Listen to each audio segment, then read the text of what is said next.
অনেকগুলো দিন ব্যস্ততার চাপে কেটে গেল। হঠাৎ করে এরই মাঝে উপলব্ধি হলো নিজের মধ্যে এক ধরনের অস্থিরতা। কারণ খোঁজার চেষ্টা করলাম, অবশেষে ভেবেচিন্তে উত্তরটাও পেয়ে গেলাম। এখন শুধু সমাধানের পালা। আসলে ভ্রমণের নেশা চিরন্তন, আর এই ভ্রমণের নেশা মানুষকে বারবার ঘর ছাড়া করে। আমিও তার ব্যতিক্রম নই। আশা করি ভ্রমণ প্রেমীরাও সহমত হবেন। যাই হোক, হাতের সময় অনেকটাই কম, তাই একদিনের জন্য বেরিয়ে পড়লাম কলকাতা থেকে 161 কিলোমিটার দূরে অবস্থিত পশ্চিমবঙ্গের বীরভূম জেলার বোলপুর শহরের অবস্থিত একটি পাড়া, তারই উদ্দেশ্যে, যার নাম শান্তিনিকেতন। আর শান্তিনিকেতন মানেই বিশ্বকবি রবীন্দ্রনাথ ঠাকুরের স্মৃতিবিজড়িত স্থান। যাই হোক, আজকের গল্পটা মূলত এই শান্তিনিকেতনকে নিয়ে। সাথে তুলে ধরার চেষ্টা করব এর সর্বশেষ আপডেট, এবং সাথে থাকবে পৌষমেলার বিস্তারিত। তবে চলুন গল্পটা শুরু করি আমার প্রাণের শহর কল্যাণী থেকে। Good morning. ঘড়ির কাটায় 7:10। আর এই মুহূর্তে রয়েছি আমি কল্যাণী কোষপাড়া স্টেশন। আর এখান থেকেই প্রথমে যাব আমি নৈহাটি।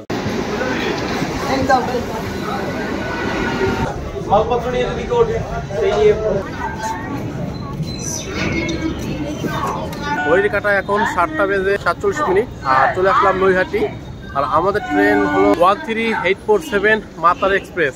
8:06 আসবে নৈহাটি। আর মূলত এই ট্রেনটি 7:20 ছেড়ে আসে শিয়ালদা থেকে। আজকে আমাদের গন্তব্য বোলপুর এই মাতার এক্সপ্রেসে। আর আমার ট্রেন 2 নম্বর প্ল্যাটফর্মে যাওয়ার কথা, এখন যাচ্ছি সেই দিকটা আর কি।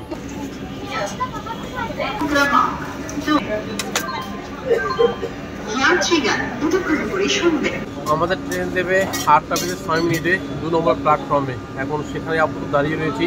এর ফাঁকে আমরা সকালে ব্রেকফাস্টটা করে নিচ্ছি ডিম টোস্ট দিয়ে।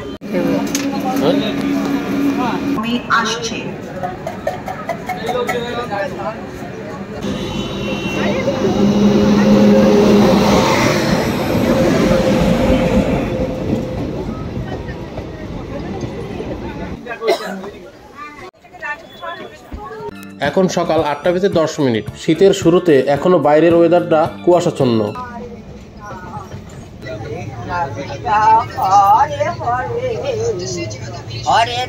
লাস্ট ট্রেন উঠে গেলাম এবং সিট খুঁজে নিলাম। সিটটা যদিও উল্টো দিকে হয়ে গেল, তো যাই হোক সমস্যা নেই, একদম উইন্ডোর সাইডে। সব মিলিয়ে আজকের এক্সপিরিয়েন্সটা দারুণ হবে, দারুণ।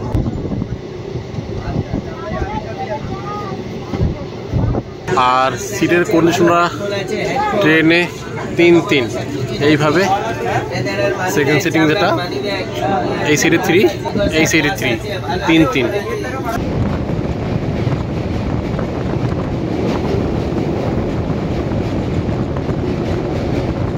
এই ট্রেনটির ভাড়া সম্পর্কিত বলে রাখলে 2S 85cc 310 এবং 3A 505 টাকা। প্রতিদিনই শিয়ালদা থেকে ছেড়ে যায় এই ট্রেনটি রামপুর হাটের উদ্দেশ্যে। আর শিয়ালদা থেকে ছাড়ার টাইম হলো সকাল 7:20। যেহেতু আমরা বোলপুর যাচ্ছি, বোলপুর পৌঁছানোর টাইম হলো 10:28। যেতে মোটামুটি 3 ঘন্টা 8 মিনিটের মতো সময় লাগে। আর আমরা আজকে শিয়ালদা থেকে নয়, নৈহাটি থেকে উঠলাম এই ট্রেনে। আর শিয়ালদা থেকে বোলপুর যেতে এই ট্রেনটি মোটামুটি 4টি স্টেশন হল্ট করবে। এছাড়াও শিয়ালদা কিংবা হাওড়া থেকে আরও প্রচুর ট্রেন রয়েছে বোলপুর যাওয়ার জন্য। তো সেরকম কিছু ট্রেনের টাইম টেবল আমি ডিসপ্লেতে দিয়ে দিলাম। আমাদের এখানে উপরে ব্যাগ রাখার ব্যবস্থা রয়েছে, এখানেও ব্যাগ ঝুলিয়ে রাখা যায়, চার্জিং পয়েন্ট রয়েছে।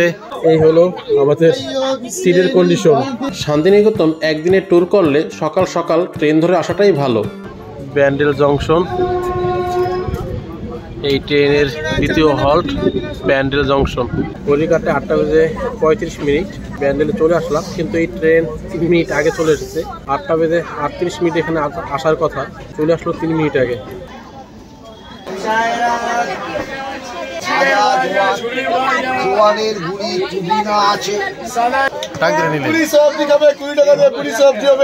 সকাল সকাল কলা দিয়ে দিলাম। ব্রেকফাস্ট তো আগেই হয়েছে। কলা নিয়ে নিলাম, পার পিস 2 টাকা।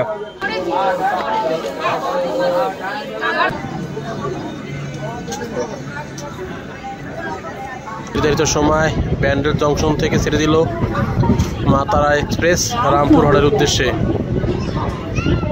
এর সাথে বলে রাখি, বাইরে ব্রেকফাস্টটা না করা থাকলে ট্রেনের ভিতরে বিভিন্ন খাবার নিয়ে প্রচুর লোকজন ওঠে, সেখান থেকেও হালকা পাতলা খেয়ে সকালের ব্রেকফাস্টটা করে নিতে পারেন। আজ সম্প্রোগ্রাম এই মুহূর্তে আমাদের ট্রেন ক্রস করলো।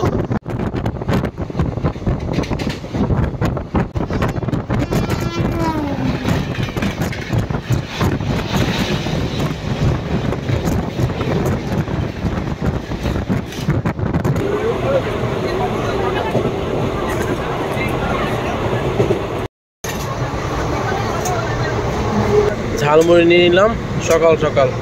বোঝো না তোকে কেন মায়ার করে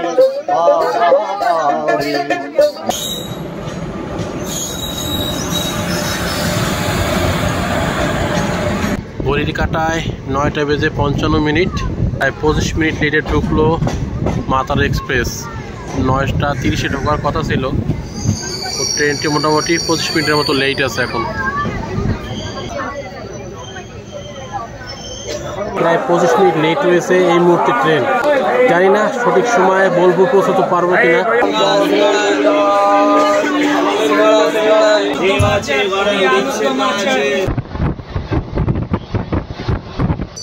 ঘড়ির কাঁটায় 10টা বেজে 31 মিনিট, চলে আসলো গুসকারা। প্রায় 20 মিনিট লেট ট্রেন এই মুহূর্তে।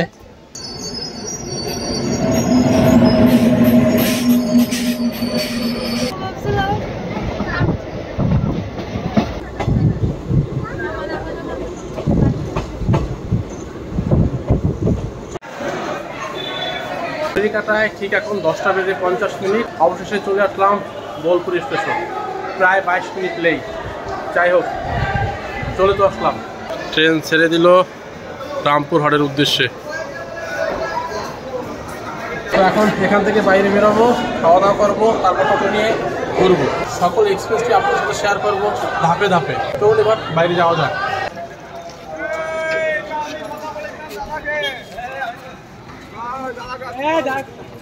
স্টেশন থেকে বাইরে বেরোনোর সাথে সাথেই প্রচুর পরিমাণে গাড়ি আপনারা পেয়ে যাবেন। অটো, টোটো কিংবা 4 চাক্কা এখানে রয়েছে। আপনাদের প্রয়োজন অনুযায়ী বা দাম দর করে অবশ্যই টোটো বুক করবে। আমরা করবো কিছুক্ষণ পরে, আরও আমাদের খাওয়া দাওয়া করে নেবো, তারপর তো কিছুটা দূর আসার পর এখন খাওয়া দাওয়ার জন্য রেস্টুরেন্ট খুঁজছি আর কি। তো এই মুহূর্তে দাদার সাথে কথা হয়ে গেল, এই টোটোতে করে ঘুরবো আজকে শান্তিনিকেতন। টোটাল ঘুরতে কত কি লাগবে বা কীরকম কি খরচ, কত কি সময় লাগবে, সকল কিছুই দাদার কাছ থেকে পরবর্তী সময় জেনে নেব। তো চলুন আবার তো আগে খাবারের খোঁজ করি।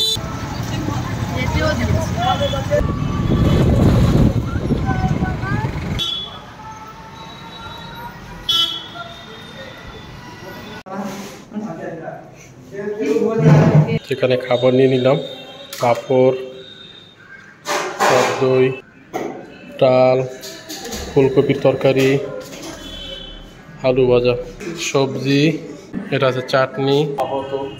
শুরু করলাম।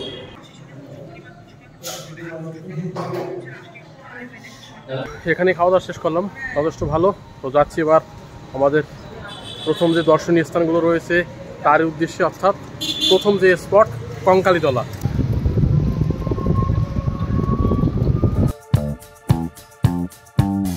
এই হলো বিশ্বভারতী ক্যাম্পাস। ফেরার পথে সময় পেলে অবশ্যই এর পরিদর্শন করে নেব। তবে আপনারা চাইলে প্রথমে এর পরিদর্শন করে নিতে পারেন। ভিতরে যাওয়ার আপাতত কোনো উপায় নেই, বাইরে থেকেই আপনাদের দেখতে হবে।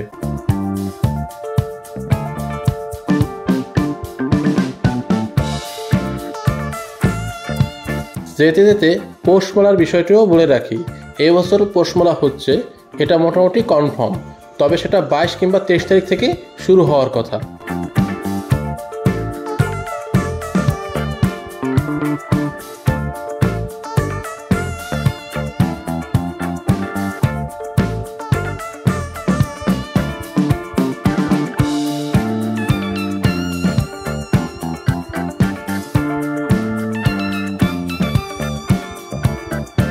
এই হলো প্রান্তিক স্টেশন। আপনারা বোলপুর না নেমে এখানেও নামতে পারেন যদি আপনাদের ট্রেন দাঁড়ায়। এখান থেকেও আপনারা কঙ্কালীতলা দেখে সকল কিছু ঘুরতে পারেন। চলে আসলাম কঙ্কালীতলা মায়ের মন্দির একদম সামনে। আর যাওয়ার পথেই রয়েছে এরকম প্রচুর দোকান, যেখান থেকে ডালা নিয়ে আপনারা পুজো দিতে পারেন। মোটামুটি 30 টাকা থেকে শুরু।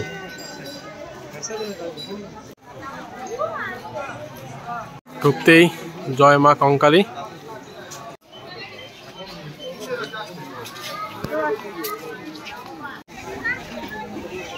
একান্ন সতীপীঠের একটি সতীপীঠ হলো কঙ্কালীতলা।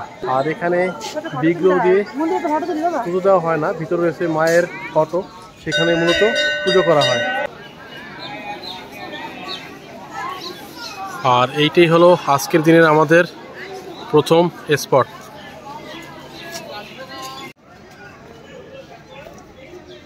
এই হলো সেই পবিত্র জলাশয়, যেখানে রয়েছে মার সেই কাঁঠালের অংশ।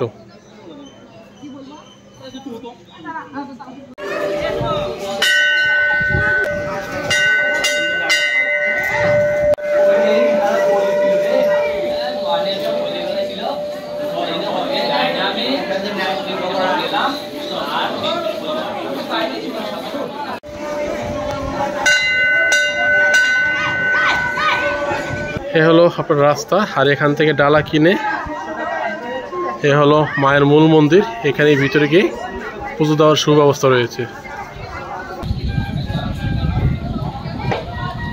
অনেক ভক্তগণ পুজো দিচ্ছে আর কি ভিতরে।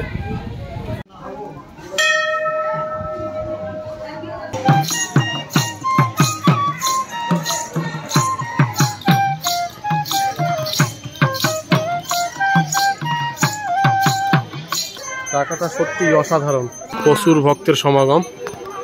আর এই কঙ্কালীতলা স্টেশন থেকে প্রায় 9 কিলোমিটার দূরত্বে, আসতে 20 মিনিটের মতো সময় লাগে।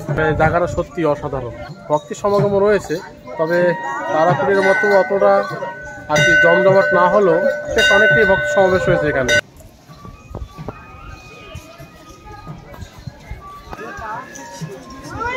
এখানে ভোগ কুপনের ব্যবস্থা রয়েছে। কুপন কত করে? 60 টাকা। কখন দেওয়া হয়? এই তো ভোগ নিবেদন হচ্ছে, 12:30টার মতো শুরু হয়ে আসছে, একটু দেরি হয়ে গেছে। 12:30 থেকে কুপন দিয়ে আপনারা ভোগ পেতে পারেন। 60 টাকা কুপন প্রাইস। কঙ্কালীতলা মন্দিরের একদম এই পাশেই রয়েছে এরকম বিভিন্ন দোকানপাট। দেখুন প্রচুর দোকানপাট রয়েছে এখানে, আর জায়গাটা খুব পরিষ্কার পরিচ্ছন্ন।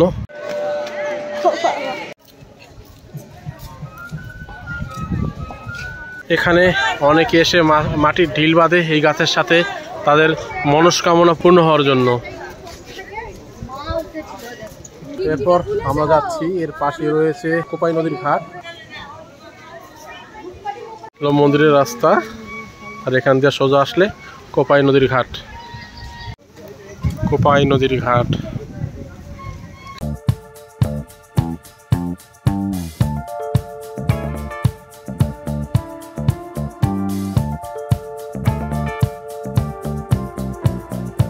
এই সেই কোপাই নদী, যাকে নিয়ে রবীন্দ্রনাথ ঠাকুর যে কবিতা লিখেছিলেন, বৈশাখ মাসে তার হাঁটু জল থাকে, এই সেই কোপাই নদী। আর এই কোপাই নদীর ঘাটে রয়েছে এরকম সন্ধ্যা আরতি করার ব্যবস্থা। এখানে প্রতিদিনই সন্ধ্যা আরতি হয়।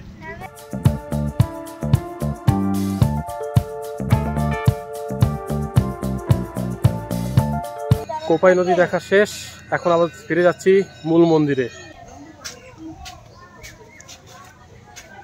ভোগের রান্না হচ্ছে এখানে।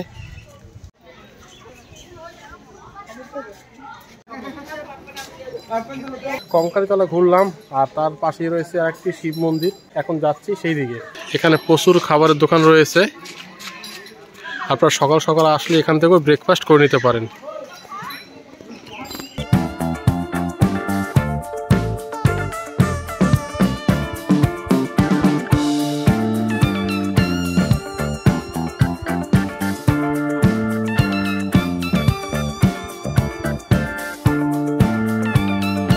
কঙ্কালীতলা আসলে মায়ের মন্দিরের দর্শনের সাথে সাথে অবশ্যই এখানে মহাদেবের যে মন্দিরটি রয়েছে এটাও দর্শন করে নেবেন।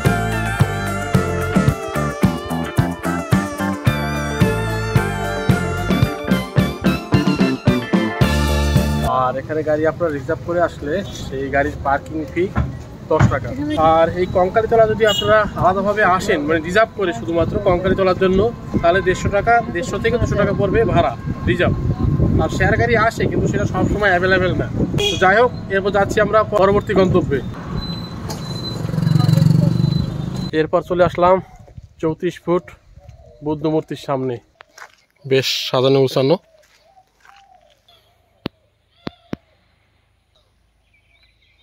এখানে 34 ফুট মূর্তিটা অসাধারণ, আসলে বুদ্ধদেবের একটি বিগ্রহ আর কি, 34 ফুট।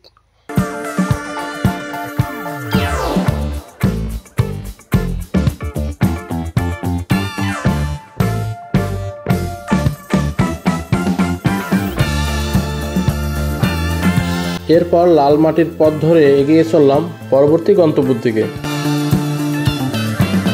এরপর আমরা চলে আসলাম আমার কুটির। চলুন ভিতরে যাওয়া যাক, দেখি কি আছে এখানে। এখানে একটি রেস্তোরাঁও রয়েছে, খাওয়ার ব্যবস্থা।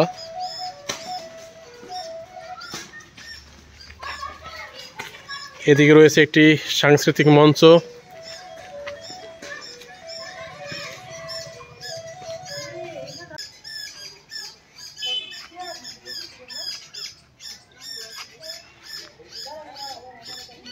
এদিকে রয়েছে বিভিন্ন ধরনের ফুল।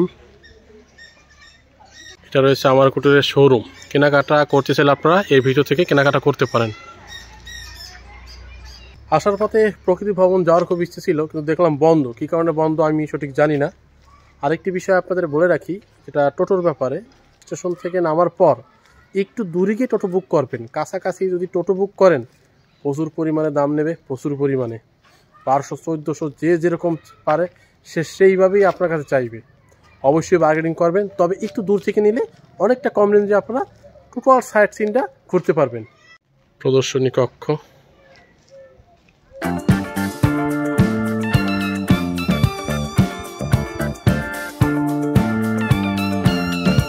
আর এইখানে রয়েছে বিশ্বকবি রবীন্দ্রনাথ ঠাকুরের স্মৃতি বিজড়িত কিছু সামগ্রী। আর এখানে কোনো ধরনের প্রবেশ মূল্য নেই, তাই শান্তিনিকেতনে আসলে অবশ্যই এই জায়গাটায় আসার চেষ্টা করবেন।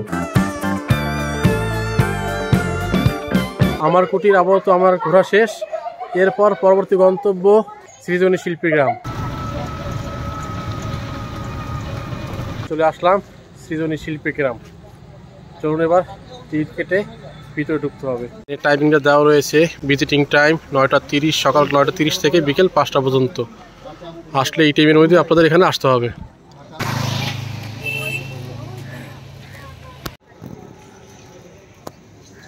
আপনারা চাইলে স্টেশন থেকে সরাসরি কোনো টোটো রিজার্ভ করেও এখানে চলে আসতে পারেন। 150 থেকে 200 টাকা পড়বে আপ ডাউন রিজার্ভ।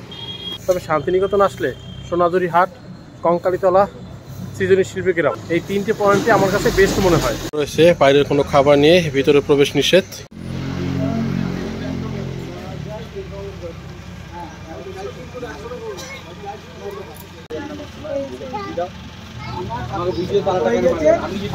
কাউন্টার যে রয়েছে তার কাছ থেকে এই জায়গার ডিটেল সম্পর্কে সকল কিছুই জেনে নেব। সৃজনী শিল্পগ্রাম ইস্টার্ন জোনাল কালচারাল সেন্টার আন্ডারে পড়ে। আমাদের সকাল প্রতিদিন সপ্তাহে 7 দিন খোলা থাকে। এন্ট্রি হবে 9:30টায়, টিকিট কাউন্টার খোলে 9:30টায়। ক্যাম্পাস সঙ্গে সঙ্গে খুলে যায়। তার সঙ্গে সরকারি স্টল রয়েছে কারুবিপণী, সেটাও খুলে যায় 9:30টায়। এরপর আপনার 4:30টায় লাস্ট আমরা টিকিট ইস্যু করি এবং 5টায় ক্লোজ। আচ্ছা, টিকিট প্রাইসটা যদি দাদা বলে দাও একটু। অ্যাডাল্ট টিকিট 30 রুপিস, 5 থেকে 12 বছরের 10 টাকা, এবং তার সঙ্গে যদি স্কুল আইডেন্টি কার্ড থাকে 12 বছরের ঊর্ধ্বে কোনো স্টুডেন্ট, তাদের আই কার্ড থাকলে 10 টাকা, এবং প্রফেশনাল ফটোশ্যুট যারা করে তাদের 1000 টাকা পার আওয়ার, এবং ভিডিওগ্রাফি করলে 2000 টাকা পার আওয়ার। আচ্ছা, আর যদি এমনি নর্মাল ক্যামেরা নিয়ে করে? নর্মাল স্টিল ক্যামেরার ক্ষেত্রে 50 টাকা। আচ্ছা, মোবাইলের ক্ষেত্রে তো কোনো সমস্যা নেই? মোবাইলের ক্ষেত্রে টিকিট কেটে নিলাম, পার হেড পড়লো 30 টাকা, আর 5 থেকে 12 বছর বয়সের বাচ্চাদের 10 টাকা। টিকিট দেখেই আমরা ভিতরে প্রবেশ করলাম।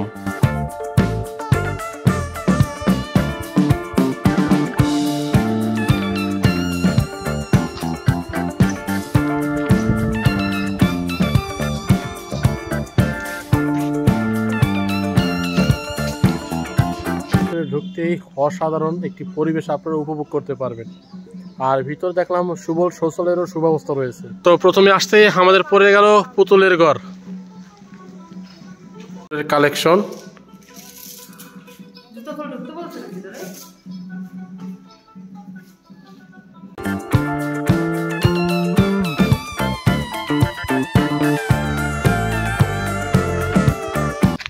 এবার চলে আসলাম আমরা পশ্চিমবঙ্গে। আসলে এখানে পশ্চিমবঙ্গের কালচারটা মূলত তুলে ধরা হয়েছে শিল্পকর্মের মাধ্যমে।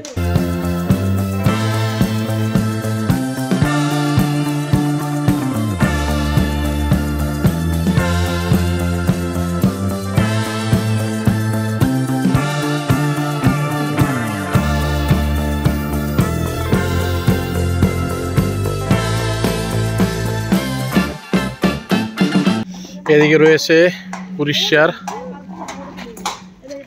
এরকম চারিদিকে ঘুরানো প্রত্যেকটা ভারতবর্ষের প্রতিটা রাজ্যের কালচার তুলে ধরা হয়েছে এই শিল্পকর্মের মাধ্যমে।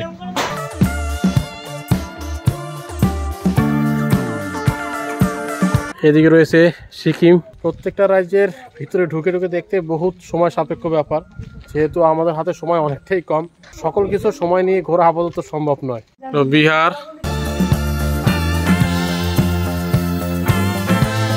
বিহার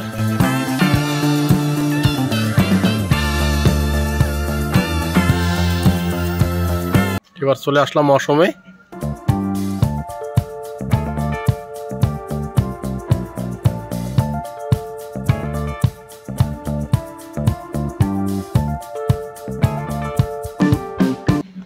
এদিকটা রয়েছে ঝাড়খণ্ড, এদিকটা রয়েছে মণিপুর, ত্রিপুরা। চলুন এবার একটু ত্রিপুরা দেখে আসি।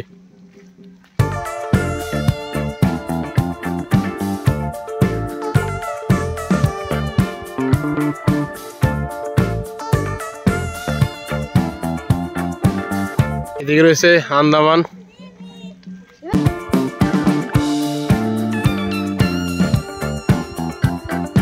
এবার চলুন নিকোবর থেকে আসি, একটু সিঁড়ি দিয়ে উপর উঠতে হবে।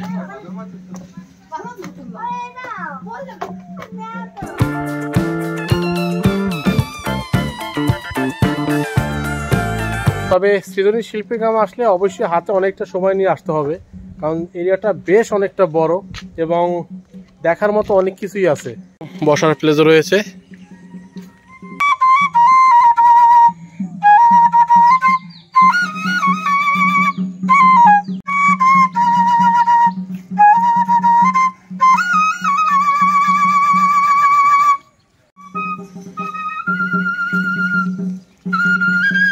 আর এই সৃজনী শিল্পী গ্রামে এরকম মার্কেট রয়েছে হ্যান্ডমেড।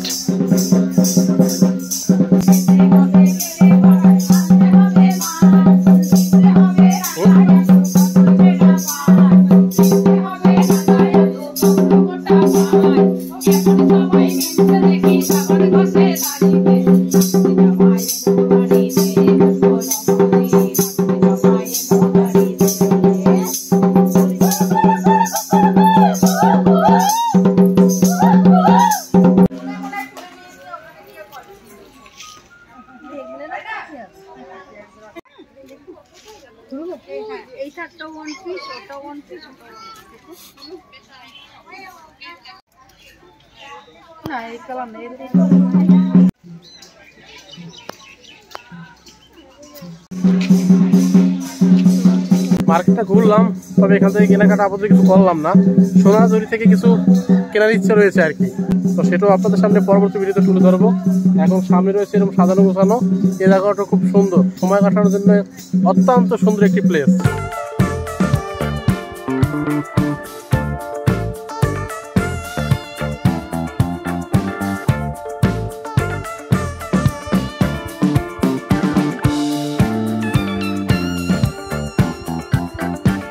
তবে সৃজনী শিল্পী গ্রামে কিন্তু কোনো খাবার রেস্টল কিন্তু সামনে পড়লো না। আমার মনে হয় এখানে একটা বা দুটো খাবার রেস্টল থাকলে বেশ ভালো হতো। তবে মূল গেটের বাইরে বেশ কয়েকটি ছোট ছোট খাবার রেস্টল রয়েছে, সেখান থেকে আপনারা চাইলে খাওয়া দাওয়া করতে পারেন, কিন্তু বাইরের কোনো খাবার নিয়ে ভিতরে প্রবেশ করা সম্পূর্ণভাবে নিষেধ।